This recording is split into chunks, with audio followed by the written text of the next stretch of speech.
자, 여러분 그 마라톤 대회나 이 장거리 경주 이렇게 선수들 땅 스타트할 때 어떻게 하는지 한번 보셨습니까? 이 세계적인 달리기 선수들 뭐 42.19km를 뭐 2시간씩 뛰는 뭐 그런 선수들 땅 출발 신호가 울리면 또 어떻게 출발하던가요? 확 이렇게 달려갑니까? 뭐 일반인보다 좀 빠르기는 하지만 그렇게 와다다다다 달려가지 않습니다. 저도 기억이 났는데 가끔 이렇게 그 마라톤 시합 가운데 큰 마라톤 시합들은 프로 선수들하고 이렇게 그 아마추어 선수랑 같이 하거든요. 그럴 때 보면 이제 옷을 아주 그 사람들 눈에 잘 띄게 아주 이상하게 코스프레를 하고 입고 와가지고 세계적인 선수들은 자기 리듬에 따라 이렇게 가는데 그 사람들이 땅 하자마자 100m 뛰는 것처럼 확 엄청 빨리 나가죠. 그때는 몇 등이에요? 1등. 근데 이제 한 1km 있다 보면 어디 있어요? 길가에서 이제 이렇게 있죠. 그 사람이 그렇게 자기가 뛸 것이라고 생각하지 끝까지 그 속도로 뛸 거라고 생각하지는 않았겠죠. 하지만 때로 그런 사람들이 있죠. 어떤 달리기 경주 가운데 확 뛰는 거죠. 막 뛰면서 내가 지금 스타트를 땅 했지만 마음 벌써 어디가 있어요? 결승선에. 그 여러분 마라톤 선수들이 결승선에 딱 올라갈 때 앞에 그 흰 천을 탁 근데 손을 이렇게 들고 주변에서 박수 치고 그때를 생각하면 마음의 감격이 있겠죠. 이제 뭐 그때 생각을 하면 그래서 이제 선수들도 그런 얘기 하지 않습니까? 너무 잘 달리고 있었는데 자기 페이스를 잃어서 중간에 뭐 탈락했다 이런 얘기들이 있죠. 그러니까 마라톤을 잘 뛰는 사람, 우리가 인생을 마라톤이라고 얘기하지 않습니까? 사실 신앙도 마라톤이죠. 그렇게 마라톤을 잘 뛰는 사람은 사실은 결승선을 잊어버리는 사람이 아닙니다. 결승선을 머릿속에 분명히 기억하고 있는 거죠. 땅 출발하는 순간 머릿속에 결승선은 있습니다. 그런데 그 사람은 뭘 생각하면서 또 함께 뜁니까? 결승선을 바라보면서 뛰지만 지금은 자기 발밑을 보죠. 지금이 오르막, 지금이 자기 호흡이 제대로 가고 있는지, 그리고 자기의 발바닥의 통증. 운동선수들 그렇게 얘기하지 않습니까? 특별히 장거리 선수들 얘기할 때 너무 힘들어서 다 그만두고 싶은 그런 순간들이 장거리 선수들한테 있다고 하죠. 뭐 요즘 조깅이 유행인데 뭐 저는 조깅은 그렇게 뭐 많이 하진 않지만 아마 한 10km 또 하프 마라톤 정도 뛰시는 분들은 그런 경험을 해보신 적이 있을 거예요. 너무 뛰기 싫다. 너무 뛰기 힘들다. 근데 이제 그런 지점을 딱 넘으면 또 이제 힘이 난다는 뭐 그렇게 얘기를 하죠. 자, 그러니까 말씀드리고 싶은 것은 결국 이 마라톤은 또 인생의 긴 싸움은 또 신앙의 어떤 긴 이 여정은 이건 장거리인데 결국 결승선을까지 바라보지만 자신에게 매 발걸음마다 또 5분마다 1분마다 뭐 10분마다 이 변화는 이런 변화들과 고통을 정직하게 감당하는 사람이 결승점까지 그 고통을 감당하기를 각오하고 그것들을 훈련한 사람만이 결승선에 결국 도달하게 된다는 것입니다. 그러니까 결승선에 다 이렇게 도달하는 완주의 기쁨을 그걸 지금 미리 당겨서 다 쓸 수 있는 그런 마라토너와 장거리 선수는 아무도 없다라는 것입니다. 자, 근데 우리의 신앙생활 가운데서도 이런 일들이 벌어질 수 있죠. 실제로 벌어지고 있죠. 사실 2000년 전에 오늘날뿐만 아니라 오늘날도 어떤 성도들이 신앙생활을 하면서 신앙생활을 우리가 하면서 결승선, 영광, 승리, 행복 이것만 바라보며 신앙생활을 할 수도 있는데 사실은 성경에 보면 2000년 전에 고린도 교회 성도들이 사실 이 부분이 걸려 있었습니다. 그러니까 여러분 바울이 고린도 교회를 쓰면서 편지에 무슨 비유를 씁니까? 달리기 비유를 씁니다. 고린도전서 9장 24절 27절을 보면 운동장에서 다름질하는 자들이 다 달릴지라도 오직 상을 받는 사람은 한 사람인 줄을 너희가 알지 못하느냐? 너희도 상을 받도록 이와 같이 다름질하라. 27절. 내가 내 몸을 쳐 복종하게 함은 내가 남에게 전파한 후에 자신이 도리어 버림을 당할까 두려워함이로다. 이렇게 얘기합니다. 자, 바울이 왜 이런 말을 할까요? 고린도 교회 성도들이 이렇게 생각하고 있었기 때문입니다. 상은 이미 내 거야. 우리 이제 도착했어. 영광, 승리. 이 사람들의 논리는 좀 이렇습니다. 우린 예수 믿었어. 성령도 받았고 방언도 했어. 지식도 있어. 그리고 부활의 능력이 이미 내 삶 속에 통째로 들어와 있어. 고난, 눈물, 그건 다 지난 얘기고 이제 우리에게는 뭐만 있어요? 승리만 있고 우리에게는 영광만 있고. 이걸 이제 우리가 그 신학에서 얘기할 때 루터도 이것을 영광의 신학이라고 해서 또 승리주의다라고 해서 그렇게 비판도 하고 또 구분하기도 합니다. 개혁주의 신학은 이 신학은 아니죠. 그러니까 쉽게 말하면 결승선을 이미 통과한 사람처럼 사는 그런 신앙입니다. 결승선을 다 통과한 신앙은, 기독교 신앙은 결승선을 이미 통과한 사람처럼 그렇게 사는 게 기독교 신앙이다. 오늘도 그런 말들이 있죠. 예수 믿으면 무조건 잘 돼. 믿음만 있으면 병원 다 낫는 거야. 제대로 믿으면 사업이 안 될 수가 없어. 병은 귀신이 주는 거고, 믿음이 없어서 걸리는 거고, 고난도 시련도 귀신 쫓아내면 믿음이 회복되면 되는 거고. 그러니까 여러분, 말이 나왔으니까 말인데, 우리가 종종 특별히 우리 대표 기도하실 때, 우리 환우들을 위해서 기도할 때 우리가 통상 이런 표현들을 자주 쓰죠. 그러니까 관습적인 표현입니다. 하나님, 병마에 시달리는 우리 성도들. 사실 병마라는 게 병을 가져다주는 마귀 이런 뜻이거든요. 이게 부분적으로 맞습니다. 정말 어떤 성도들은, 정말 일부의 성도들은 귀신이 개입한 질병으로 고생하기도 하죠. 하지만 그렇지 않은 경우가 훨씬 더 많죠. 그러니까 우리가 대표 기도를 들을 때 병마에 시달리는 이란 표현을 쓸 때 우리가 아픈 성도들을 지칭하는 일반적인 표현으로 다 무리 없이 받아들이지만, 혹시 여러분들이 대표 기도 등을 준비할 때 여러분 기억이 나시면 병마라는 표현보다는 질병이나 아픔으로 고생하는 그런 성도들 이렇게 바꿔주시면 아마 그게 좀 보다 성경적인 표현이라고 얘기할 수 있을 것입니다. 그러니까 모든 성도들이 다 마귀로부터 온 병, 믿음이 없어서 걸리는 그런 병이 아니기 때문에 이제 그런 거죠. 그러니까 관습적인 표현인 건 이해는 하지만 가급적이면 생각이 나시면 그걸 고쳐주시면 더 좋겠다라는 생각이 좀 들었습니다. 자, 어쨌든 여러분, 이런 승리주의 신앙에는 사실은 무서운 문제가 있죠. 어떤 문제입니까? 잘 될 때는 아무 문제가 없어요. 내가 예수 믿었더니 정말 이런 복이 나한테 왔네. 내가 교회 다니기 시작했더니 정말 이런 은혜가 또 이렇게 잘 되는 일이 나한테 생겼네. 잘 될 때는 문제가 없어요. 문제가 언제 터집니까? 안 될 때가. 잘 되다가 안 돼요. 갑자기 큰 병에 걸려요. 사업에 너무 어려운 일들이 찾아와요. 어린 자녀가 아파요. 그럼 이 신앙에 대해서는 왜 이렇습니까, 주님? 이렇게 물으면 대답할 말이 없습니다. 딱 하나 있죠, 대답할 말이. 무슨 대답할 말이 있습니까? 네가 뭐가 부족해서 그래? 믿음이 부족해서 그래. 회개를 안 해서 그래. 죄를 져서 그래. 되게 잔인한 말이죠. 되게 잔인한 말. 상처에 소금을 뿌리는 격입니다. 상처에 소금을 뿌리는. 여러분, 정말 그런 부분들은 정말 조심해야 됩니다. 내가 겪어보지 않은 일이라면, 그리고 또 내가 겪지 않는 겪는 과정이 아니라면. 바울은 이 사람들을 굉장히 단호하게 다루죠. 바울은 그렇게 생각하는 고린도 교회 성도들을 하늘로부터 땅으로 끌어내리죠.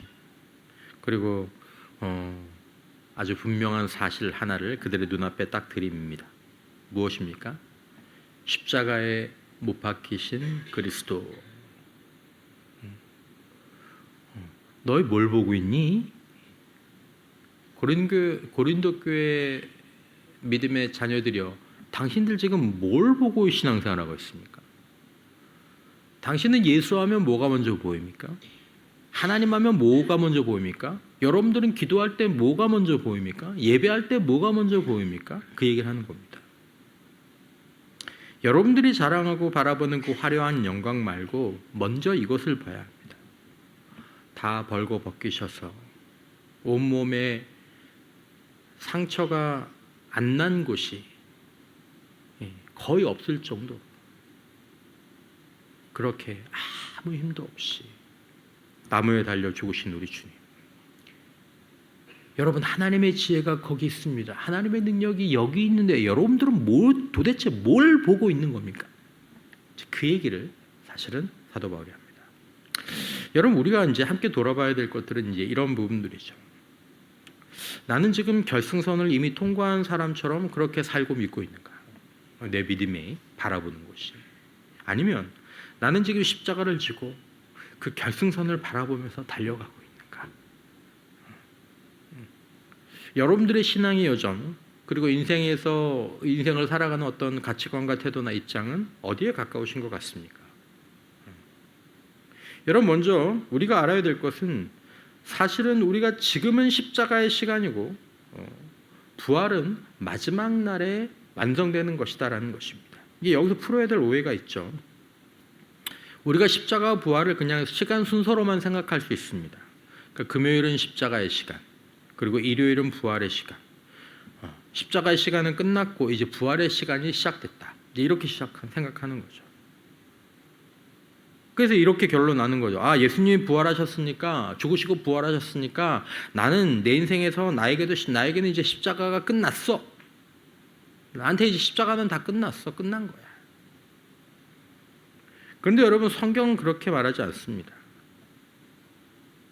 십자가는 지금 이 땅의 현실이고 부활은 마지막 날에 온전히 주어질 소망이다라는 것입니다.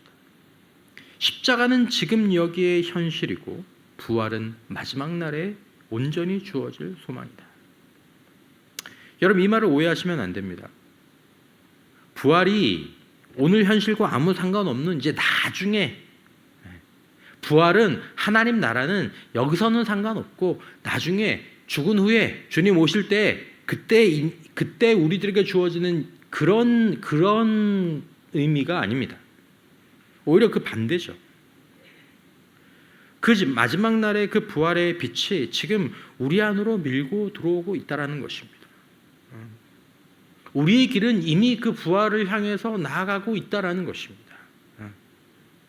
그리고 놀랍게도 그 부활을 향해 가가는 그 신비한 여정, 그 여정 가운데 그 부활은 여전히 우리에게 영향을 미치고 있다라는 거죠.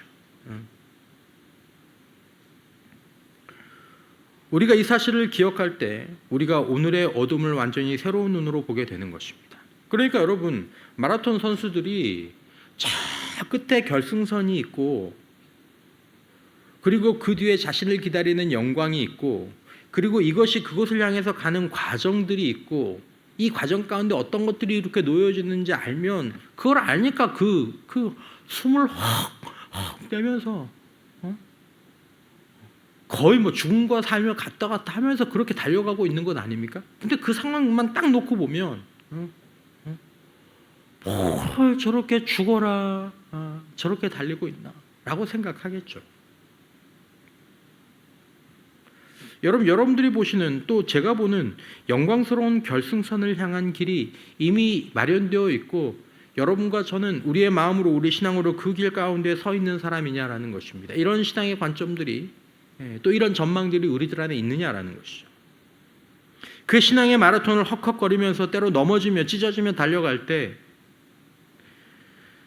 십자가를 지시고 부활하신 주님은 우리와 함께 인생과 신앙의 그 언덕을 오르시며 격려하시며, 마치 마라톤 선수들이 거의 지쳐갈 때 옆에서 누가 물을 주는 것처럼 물을 주시고 손을 잡고 안내해 주신다라는 것이 성경에서 우리에게 주시는 교훈과 비유 가운데 하나입니다. 여러분, 우리는 이것을 신학적으로 얘기할 때 많이 들어보신 적이 있겠지만 이미와 아직이라는 표현을 씁니다. 이미 임한 하나님 나라, 그러나 아직 완성되지 않은 하나님 나라, 아니 완성되었지만 완전히 드러나지 않은 하나님 나라, 이 둘 사이의 긴장을 얘기하죠. 여러분, 우리 신앙의 길을 이미 그러나 아직이라는, 우리가 뭐 밤과 아침으로 보자면 밤과 아침 사이에 이 새벽에 밤도 아니고 낮도 아닌 어썸푸레한 뭐 그 긴장을 이렇게 표현한 것이 적절하지는 않지만, 우리가 이미와 아직의 빛을 가지고 우리가 삶을 바라보고 신앙을 바라볼 때 그것을 보는 우리의 눈은 바뀌어지죠. 아, 그래. 내 앞에 보이는 건 언덕뿐이야. 막 다리는 찢어질 것 같고 너무 힘들고 달리고 싶지 않고. 그런다고 상황이 바뀌지 않죠. 다리가 갑자기 힘이 난다거나 오르막이 내리막이 된다거나 변하진 않죠. 하지만 뭐가 달라집니까? 눈은 달라지죠. 그래, 20km 남았다. 10km 남았다. 저 고개 몇 번 넘으면 거기가 결승선이다. 눈이 바뀌는 거죠. 눈이. 여러분, 심각한 질병을 진단받은 성도가 예수님을 만났다고 해서 진단서에 나와 있는 글자가 바뀌지는 않습니다. 그런 경우가 있기도 합니다. 있기도 하지만 일반적으로 다 그렇게 되지는 않습니다. 그렇죠? 하지만 심각한 질병을 진단받은 사람이 예수를 만나게 되면 그 진단서를 들고 있는 사람은 변할 수 있죠. 예수님을 만나기 전에 심각한 질병에 대한 진단은 절망이었습니다. 나는 이제 끝나는구나. 나는 이렇게 죽는구나. 그 뒤에 뭐가 있나? 내 인생은 뭔가? 난 앞으로 어떻게 살아야 되나? 어떻게 죽음을 맞이해야 되나? 그러나 예수를 만나서 이미 결승선을 준비하시고 그 전까지 그 고통스러운 경주 속에서 주님과 함께하며 주님을 바라볼 때 상황은 그대로인데 그 상황의 의미가 달라지는 것입니다. 그러니까 이런 신앙, 이런 성경적인 신앙이, 이 주님께서 우리들에게 말씀하시는 사도 바울의 신앙이 그랬고 하나님의 사람들이 그랬고, 이 신앙이 우리들 가운데에서 있느냐 없느냐, 이것은 굉장히 중요한 문제죠. 만약 이것을 놓치면 우리네 신앙이 두 방향으로 무너집니다. 첫 번째 무너지는 것은 잘못되면 도피하게 되죠. 도피하는 신앙. 나에게는 부활의 영광만 있다라고 말하면서 현실을 영적인 말로 덮어버리는 거죠. 병실에 누워서도 아픈 거 인정하지 않고, 내 질병이 조금씩 심해지는 거 그것도 인정하지 않고, 하나님의 은혜로 내가 회복과 또한 하나님께서 나에게 치유의 힘을 주시고 나를 회복시키실 것들을 가능성들에 대해서 내 마음에 두지만, 혹시 내가 치유받지 못한다 할지라도 그렇다고 해서 내 신앙과 내 인생의 길이 끝나는 것이 아니다라는 이런 생각을 갖지 않고, 질병도 인정하지 않고, 무너지는 사업을 두고도 괜찮아 라고 얘기를 하고, 깨어진 관계를 앞에 놓고 그냥 기도만 하면 돼. 여러분, 사실은 이건 믿음이 아닐 수 있습니다. 회피일 수 있습니다. 여러분들이 이 말씀을 잘 이해하셔야 되지만, 그럼 사업이 망하면 기도할 필요도 없고, 질병에 걸리면 기도할 필요도 없고, 관계가 무너지면 기도할 필요 없고, 그 얘기가 아닙니다. 그 가운데 있는 십자가를 무시하지 말라는 거죠. 인생의 십자가, 믿음의 십자가를 무시하지 말라는 거죠. 그건 나쁜 거고, 병은 다 나쁜 거고, 관계가 어려워지는 건 다 나쁜 거고, 사업이 망하는 건 다 나쁜 거고, 십자가라는 무거운 현실을 정면으로 보기가 두려워서 눈을 감지는 말아야 된다는 것입니다. 인생의 십자가는 더 이상 없다라는 그런 신앙을 바라면 안 된다라는 거죠. 그러니까 이런 경우는 뭘로 자기 신앙에 뭘 문제가 상황이 나빠지면 자기 신앙에 문제가 있다고 생각하는 거예요. 여러분, 상황이 나빠지면 우리 신앙에 문제가 있는 게 아닙니다. 우리의 신앙의 문제는 하나님과 나와의 관계가 무너지면, 이게 왜곡되면 우리 신앙이 그게 문제인 겁니다. 상황이 문제가 아니라.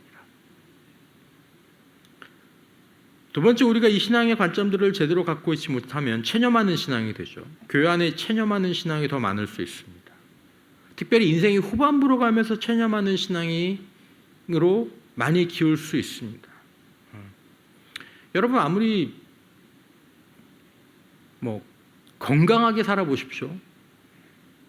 아무리 사업을 성공해서 살아가 보십시오.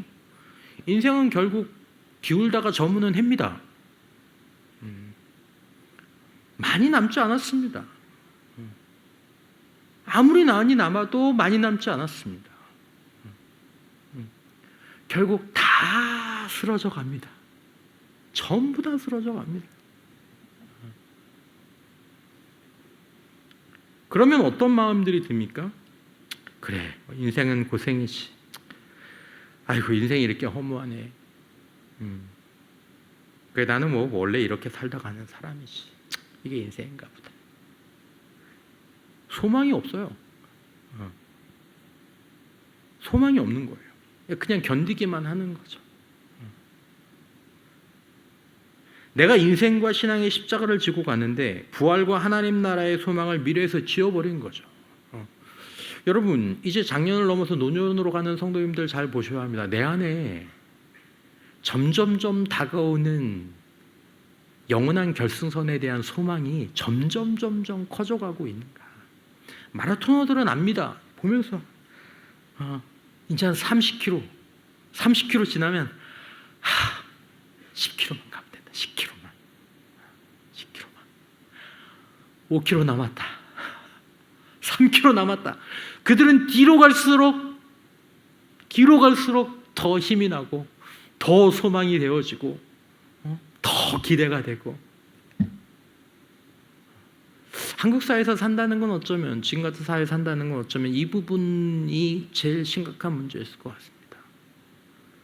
진짜 천국을 결승선 너머에서 보는 게 아니라 여기서 보이고 여기서 보여. 여러분, 여기는 천국이 못 됩니다. 우리 주님 앞에 갈 때 이 세상의 것들이, 여러분, 제가 젊은 목사 이런 말 하는 게 조심스럽지만 제가 다 말씀을 들어보고 이게 얘기를 들어본 어림도 없지만 다 허무합니다. 외모도 돈도 자녀들 잘 되는 거, 이런 거 다 덧없습니다. 근데 그 길을 가는 가운데 내 안에 영원한 결승선에 대한 소망들을 품고 한 해 한 해 몸이 연약해 갈수록 한 해 한 해 내가 죽음으로 더 가까이 간다는 걸 고백하지 않을 수 없는 그 순간에 내 안에 가까워지는 결승선에 대한 이 소망이 없다면 우리는 아직 임의와 아직에 대한 이 성경적 긴장에 대한 이 신앙들이 아니라 이 세속적인 영광의 신앙, 세속적인 승리주의의 신앙에 우리의 삶이, 우리의 마음들이 빼앗겨 버렸는지도 모르는 거죠. 그러면 인생의 후반부가 굉장히 위험해지십니다. 굉장히 위험해지십니다. 영적으로도 위험해지고 정서적으로도 위험해지고 변질이 찾아오게 되죠. 변질이. 이건 믿음이 아니죠. 체념이죠. 바울을 통해서 성령께서 가르치시는 진리의 길은 이 둘 다가 아니라 제3의 길입니다. 어떤 길입니까? 예수의 십자가를 진지하게 받아들이는 사람은 지금 자기가 지금 서 있는 이 십자가와 같은 현실을 부인하거나 회피하거나 원망하지 않고 똑같이 진지하게 받아들입니다. 고통이 있지. 주님과 함께 가는 이 길에 인생에는 십자가가 있지.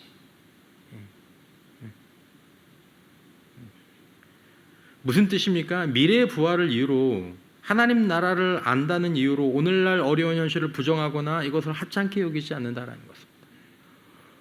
불같은 시험이 오는 것을 이상하게 여기지 않는 것입니다. 물론 안 오면 좋겠지만 왜 나에게는 안 와야 됩니까?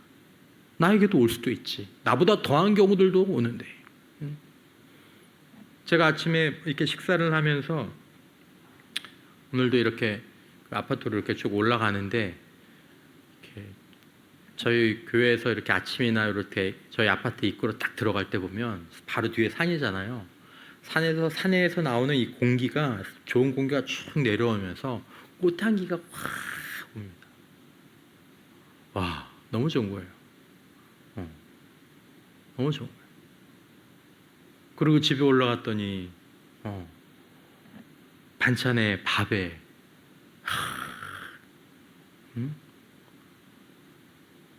내가 조금 전까지 그 유튜브에 그 아프리카의 빈민들 아이들 천막 안에 뙤약볕 안에 신문지하고 나무깍지로 막 거적대기로 이렇게 막 놓은 곳에서 그냥 물도 못 마시면서 헉 죽어가는 애들 월 10,000원만 후원해 주세요. 이제 그걸 보다가 거기 갔는데 나한테는 뭐 너무 많은 거예요. 먹을 게.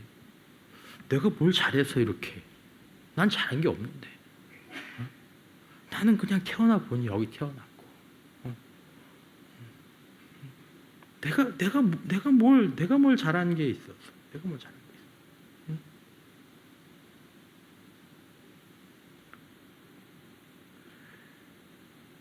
여러분, 우리가 미래의 부활을 이유로 오늘 어려운 현실을 부정하거나 하찮게 여기지 않는 것입니다. 동시에 오늘 우리가 이런 십자가 같은 어려운 현실이 우리 인생의 전부인 것처럼 절망하지도 않는 것입니다. 여러분, 오늘의 고단한 직장, 오늘 여러분들과 저희가 가지고 있는 어려운 관계, 오늘의 아픈 몸, 뭐 그럴 수 있죠. 그럴 수 있죠. 그것들을 정직하게 마주하면서 이게 전부라거나 아니면 이게 뭐 마지막이 아니다라는 것들을 우리가 이게 다가 아니라는 것들을 우리가 아는 것입니다. 여러분, 우리가 어떻게 그럴 수 있습니까? 왜냐하면 부활하신 주님이 십자가에 못 박히셨던 그분이 되시기 때문입니다. 여러분, 오늘 우리 삶에 여러 가지 질고가 있습니다. 여러분, 주님의 부활의 몸에 무엇이 있었습니까? 주님께서 뭐라고 부활의 몸을 보시고 제자들한테 뭐라고 그러셨죠? 야, 여기 손을 넣어봐. 손가락을 넣어봐. 그리고 여기는 네 손을 넣어봐. 왜냐하면 창에 찔린 자국은 더 깊잖아요. 넓고. 그러니까 손가락을 다 이렇게 넣어.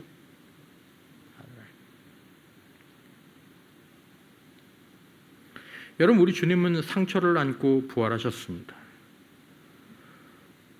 그러므로 우리도 우리의 실패와 고난과 죽음을 사실은 똑바로 볼 수 있는 것입니다. 아니, 보아야 되는 것입니다. 그래야 부활의 영광에 바로 참여할 수 있게 되는 것이죠. 여러분, 우리가 성경의 축복을 변질시키지 않았는지 한번 기억해 볼 필요가 있습니다. 시편 23편 4절, 내가 사망의 음침한 골짜기로 다닐지라도 해를 두려워하지 않을 것은 주께서 나와 함께 하심이라. 주의 지팡이와 막대기가 나를 안위하시나이다. 여러분 보십시오. 우리가 기도하면서 또 하나님 앞에 신앙생활하는 이유를 생각하면서 내가 사망의 음침한 골짜기로 다니지 않는 것을 복의 본질로 혹시나 두진 않았는데 하나님 사망의 음침한 골짜기가 없게 하여 주시옵소서. 그게 복이지. 그게 복받은 인생이지. 그게 내가 복받은 거고 그게 우리 자녀가 복받은 거고. 여러분, 성경의 복은 여호와가 목자가 되시는 것이지 인생에서 골짜기가 삭제되는 것이 복은 아니다라는 것입니다. 예수님이 뭐라고 말씀하셨습니까? 마태복음 16장 24절, 이에 예수께서 제자들에게 이르시되 누구든지 나를 따라오려거든 자기를 부인하고 자기 무엇을 지고 십자가를 지고 나를 따를 것이니라. 기도했더니 쉬워졌어. 기도했더니 십자가가 사라졌어. 여러분, 십자가의 고난이 없는 그런 길을 가기 위해서 우리가 예수의 제자가 되는 것이 아니다라는 것입니다. 오히려 예수를 따르는 길에 십자가의 고난이 동반되더라도 그것을 지고 견디면서 가는 것이 제자의 길입니다. 여러분, 빈부귀천 남녀노소 누구를 막론하고 우리는 다 똑같은 자리에서 만나게 될 것입니다. 여기서만 차별이 있지 주님 앞에서는 영적인 차별 외에 아무 차이가 없습니다. 여러분, 우리는 보증을 원합니다. 보증. 하나님, 힘든 거 없다라는 보증, 십자가 없다라는 보증, 약속, 그런 복. 그러나 여러분, 신앙과 인생의 길은 신뢰로 가는 것입니다. 보증이 아닙니다. 목자를 따라갈 때, 예수를 따라갈 때, 우리가 목자를 따라가고 예수를 따라갈 때 그분이 하나님의 아들이시기 때문에, 하나님 아들 안에서 함께 하나님이 우리와 함께 하시기 때문에 이미 이루어진 하나님의 나라를 맛보게 되는 것입니다. 나와 함께 하시는 주님, 나와 함께 하시는 그리스도 안에서 나와 함께 하시는 하나님을 맛보는 것이 하나님 나라의 본질인 줄 믿으시기를 바랍니다. 그게 먼저 있어요. 그게 본질입니다. 그게 핵심입니다. 그게 중심입니다. 때로는 그것으로 인해서 내 영혼이 춤추며 기뻐하게 되기도 하고, 때로 그걸 때문에 우리의 외적인 질병들이 낫기도 하고, 때로는 그것 때문에 우리의 환경들이 변화되는 것이기는 하지만, 가장 중심은 내가 그 주님을 내 안에서 만나고 있느냐라는 것입니다. 환경이 변한 것이 아니라. 마태복음 11장 20절, 나는 마음이 온유하고 겸손하니 나의 멍에를 메고 내게 배우라. 그리하면 너희 마음이 쉼을 얻으리니. 나의 멍에를 메고 내게 배우라. 예수님께서 지신 멍에가 뭡니까? 예수님이 지신 나무가 뭐예요? 십자가예요. 나랑 같이 십자가 지고 내게 배우면, 나와 함께 그 십자가를 지고 인생을 가다 보면 너희 마음이 쉼을 얻을 것이야. 주님, 그거 말고, 십자가 지는 거 말고 쉼을 달라고. 없어요. 그건 기독교 신앙에 그 복은 없어요. 그거 그냥 그거 바라시면 딴 데 가야 돼요. 딴 데. 붙여놔. 침대맡에 붙여놓고, 대문에 붙여놓고, 차에 붙여놓고, 그런 데 가야 돼요. 그런 데. 로마서 8장 28절, 우리가 알거니와 하나님을 사랑하는 자 곧 그의 뜻대로 부르심은 입은 자들에게는 모든 것이 합력하여 선을 이루느니라. 하나님을 사랑하는 게 뭡니까? 인생의 십자가가 있어도, 신앙의 십자가가 있어도, 하나님 나한테 왜 이러세요? 이러면 나 하나님이랑 같이 못 살지. 내가 예수를 얼마나 믿어줬는데, 내가 교회를 얼마나 나와줬는데, 나한테 이러면 내가 못 살지. 우리 그만 갈라섭시다. 이게 아니고, 하나님을 사랑한다는 것은 그리스도 예수 안에서 우리에게 자신을 내어주신 그 하나님의 사랑을 알고, 그 십자가를 알고, 그 십자가에서 죽으신 하나님의 아들 예수를 알고, 그 지식을 알므로 말미암아 주어진 성령을 선물로 받음으로 말미암아 그가 그 주님을 감사하며, 그 주님의 뒤를 인생의 오르막이든 인생의 내리막이든, 먼지가 나는 길이든 뭐 금으로 만든 길이든 그냥 그 주님을 끝까지 따라가는 거. 그러다 보면 모든 것이 합력하여 선을 이루는 역사가 체험되게 되는 줄 믿으시기를 바랍니다. 요셉의 인생에서 우리가 그걸 보지 않았습니까? 요셉만 그렇습니까? 사도 바울도 그 얘기를 하고, 다윗도 그 얘기를 하고, 우리 신앙의 선배들도 그 얘기를 하고, 나는 그것을 생각하면서, 그래, 내 인생 가운데 인생의 십자가가 있고, 뭐 육신의 십자가가 있고, 신앙의 십자가가 있어도 나는 하나님의 사람들과 함께 주님의 십자가 지고 십자가에 달리신 주님과 함께 끝까지 결승선이 오는 그날까지 나는 이 길을 갈 거야. 이게 기독교 신앙이죠. 여러분, 성령께서 이 경주를 가는 성도들에게 무엇을 붙잡으라고 말씀하셨습니까? 어떻게 해야 우리가 이 경주를 인내로 경주하며, 성경에 보죠. 이 경주는 인내로 하는 거다. 인내가 필요하다는 말은 무슨 말입니까? 고통이 따른다라는 얘기입니다. 힘들다라는 것입니다. 괴롭다라는 것입니다. 이를 악물어야 한다라는 것입니다. 너무너무 싫다라는 것입니다. 그래야 이 길을 끝까지 갈 수 있다는 거죠. 그냥 뭐 마음에 좀 안 들면 해? 그만둬, 때려쳐. 그래가지고는 못 갑니다. 갈 수가 없어요. 어떻게 해야 우리가 내내 우리와 함께 하셨던 우리의 목자, 우리의 인도자와 함께 기뻐할 수 있다고 하셨습니까? 어떻게 해야? 여러분과 저의 손에 무엇이 붙잡혀 있는지를 봐야 합니다. 내가 뭘 붙잡고 있는가? 여러분, 이미와 아직이라는 이 긴장을 눈으로 확인시켜주는 예수님께서 우리에게 맡겨주신 예식이 있는데 그게 뭐냐면 바로 성찬입니다. 여러분들이 성찬을 받을 때 우리 손에 뭐가 주어집니까? 돈 10,000원씩 드립니까? 하나님의 복입니다. 10,000원씩, 10,000원씩, 10,000원씩, 10,000원씩. 아니죠. 성찬을 받을 때 우리 손에 무엇이 주어집니까? 하나님 축복하실 겁니다. 이것만 붙이고 있으면 됩니다. 하나님 복 주실 거 이것만 갖고 있으면 돼요. 그거 줍니까? 아니죠. 찢긴 살과 흘린 피를 상징하는 빵과 포도주. 찢긴 살과 흘린 피를 시작하는 빵과 포도주. 십자가. 죽음의 표지. 우리가 그렇게 싫어하는 그거 우리 손에 주어줍니다. 그거 받으라는 거예요. 받았잖아요, 우리가.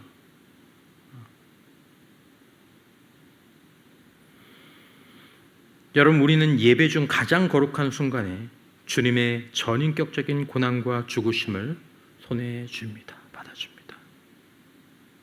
기억하십시오라고 성찬에 인도하시는 목사님들 그 얘기하죠. 기억하십시오. 이거 기억하십시오. 뭐라고 선포하십니까? 고린도전서 11장 26절. 너희가 이 떡을 먹으며 이 잔을 마실 때마다 주의 죽으심을 그가 오실 때까지 전하는 것이니라. 여러분, 손에 무엇이 있습니까? 우리 믿음의 손에 주님의 죽으심, 그리스도의 십자가. 여러분, 성찬 때마다 우리의 눈이 어디를 보고 있습니까? 그가 오실 때까지. 그때, 거기. 여러분, 이것이 오늘날 성도들이 또 예수님의 제자들이 기본적으로 서 있어야 될 자리이고 지녀야 할 태도라는 것을, 사실은 그것을 오늘 이 밤에 나누고 싶은 것입니다. 무엇을요? 주의 죽으심을 붙잡고. 언제까지요? 그가 오실 때까지. 그가 오실 거야. 그를 볼 거야. 그리고 그것을 어떻게 합니까? 혼자 하지 않습니다. 함께 모여하는 것입니다. 이게 교회의 본질입니다. 매 예배와 매 기도 때마다 주의 죽으심을 주님 오실 때까지, 주의 죽으심을 주님 오실 때까지, 그리스도의 십자가를 주님 오실 때까지. 이게 예배와 기도의 본질입니다. 십자가에 달리신 그리스도를 먹고 붙잡되 동시에 하늘 잔치를 바라보는 것입니다. 주님 오실 때까지, 내가 주님 앞에 설 때까지. 여러분, 그때까지 우리 손에는 그리스도의 십자가가 잡혀 있어야 될 줄 믿으시기를 바랍니다. 그러면 갈 수 있습니다. 그러면 가게 됩니다. 이걸 놓치니까 아직인데 아직은 놓치고 이미만 생각하고 들떠 있으니까 너무 힘든 거예요. 왜 이렇게 힘들어? 안 힘들다 그랬는데, 좋은 일만 있다 그랬는데, 이게 뭐야? 너무 싫어, 너무 괴로워. 나만 왜 이런 거야?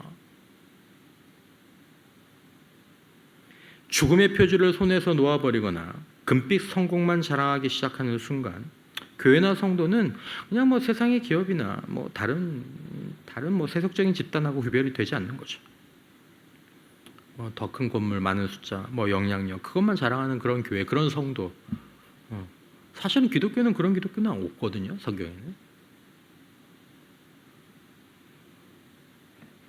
여러분, 성찬과 예배는 우리를 매번 제자리로 되돌려 놓는 자리입니다. 성찬이 가장 사실은 핵심적이고, 그 다음에 예배는 그와 함께 우리를 매번 제자리로 되돌려 놓는 자리인데, 기도도 마찬가지인데, 여러분과 저의 성찬과 예배와 기도가 우리를 정말 매번 제자리로 돌려놓는지, 네가 무엇을 붙들고 사는 사람인지 잊지 말라, 이렇게 말해주는 자리인데 그렇게 되고 있는지를 우리가 봐야 된다는 거죠. 여러분, 성찬과 예배는 십자가와 십자가의 그리스도가 매번 계셔야 할 줄 믿으시기를 바랍니다. 매번 십자가와 십자가에 못 박히신 그리스도가 매번 계셔야 합니다. 여러분들의 성찬에, 여러분들과 저의 예배에, 저와 여러분들의 기도에, 새벽 기도도 마찬가지고. 뭐 사실 지금보다 성찬에 좀 많이 있으면 참 좋은데, 어쨌든 뭐 성찬에 참여했다고 해서 뭔가 저절로 되는 것은 아니지만 영적으로 유익하는 거죠.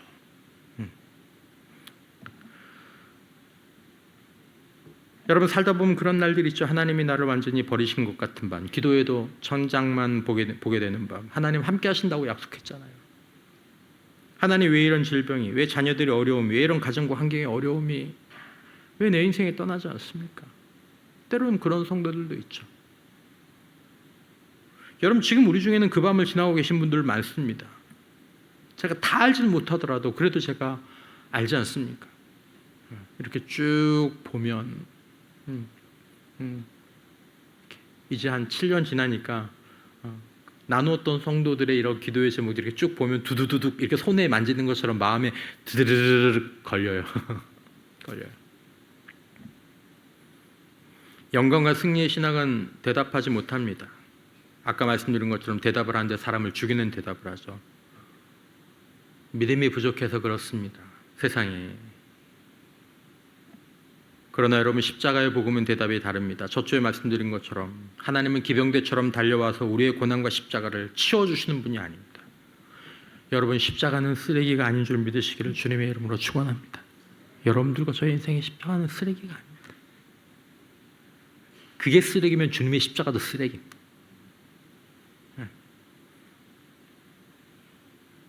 십자가는 여러분 하나님이 계신 곳이고, 십자가는 유일하게 하나님을 정확하게 아는 곳이고, 십자가는 하나님이 우리를 가장 선명하게 만나주시는 곳입니다.